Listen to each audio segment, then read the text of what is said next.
ஆந்திர மாநிலம் விஜயவாடாவில் மழை நின்றும் வெள்ளம் வடியாததால் மக்கள் உணவு, தண்ணீர் கிடைக்காமல் தவித்து வருகின்றனர்.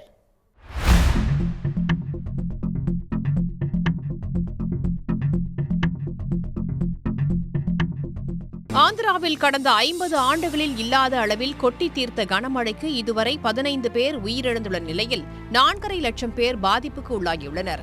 31,000க்கும் மேற்பட்டோர் 166 நிவாரண முகாம்களில் தங்க வைக்கப்பட்டுள்ளனர். 200 ஆண்டுகளில் இல்லாத அளவிற்கு ஆகஸ்ட் மாதத்தில் விஜயவாடாவில் பதிவான கனமழையால் விஜயவாடாவின் துயரம் என்று அழைக்கப்படும் புடமெரு சிற்றாற்றில் வெள்ளப்பெருக்கு ஏற்பட்டு நகரமே தண்ணீரில் தத்தளிக்கிறது.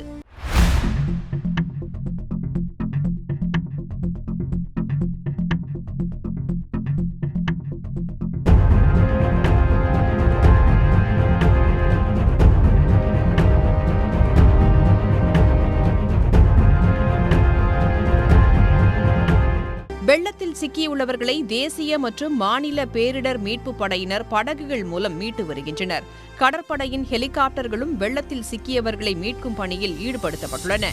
திரும்பும் திசையெல்லாம் தண்ணீர் சூழ்ந்துள்ள நிலையில் உணவு, தண்ணீர் உள்ளிட்ட அத்தியாவசிய பொருட்கள் கூட கிடைக்கவில்லை என்று மக்கள் வேதனை தெரிவித்துள்ளனர்.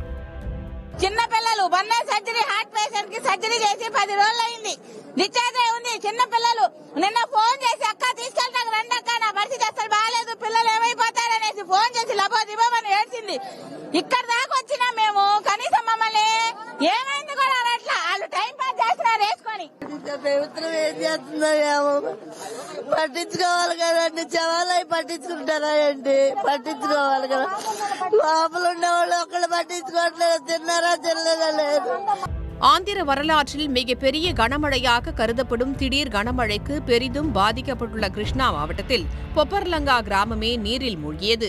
கிருஷ்ணா ஆற்றில் ஏற்பட்டுள்ள பெருவெள்ளத்தால் விஜயவாடாவில் உள்ள பிரகாசம் தடுப்பணை முழு கொள்ளளவை எட்டியுள்ளது. வெள்ளத்தில் அடித்து வரப்பட்ட 3 சிறிய வகை படகுகள் தடுப்பணையின் மதகில் மோதி சிக்கின. இதில் மதகின் ஒரு பகுதி சிறிதளவு சேதமடைந்தது. முதலமைச்சர் சந்திரபாபு நாயுடு கடந்த 2 நாட்களாக விஜயவாடாவில் கேரவனில் இருந்தபடியே மீட்புப் பணிகளை துரிதப்படுத்தி வருகிறார். விஜயவாடாவில் வெள்ள பாதிப்புகளை ஜேசிபியில் அமர்ந்தபடியே சாலைகளில் சென்று மீட்பு மற்றும் நிவாரணப் பணிகளை முதலமைச்சர் மேற்பார்வையிட்டார்.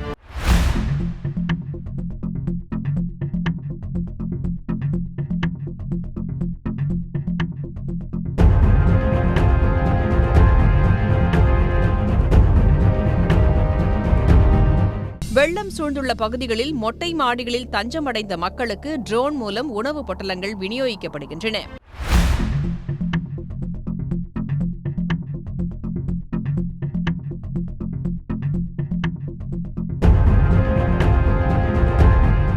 ஆந்திர மாநிலமே வெள்ளத்தால் மூழ்கடிக்கப்பட்டு மீட்புப் பணிகள் நடைபெற்று வரும் நிலையில் வரும் 5ஆம் தேதி வங்கக்கடலில் புதிய காற்றழுத்த தாழ்வு நிலை உருவாகக்கூடும் என அறிவிக்கப்பட்டுள்ளது. உடனுக்குடன் செய்திகளை தெரிந்து கொள்ள சன் நியூஸ் பெல் ஐகானை கிளிக் பண்ணுங்க.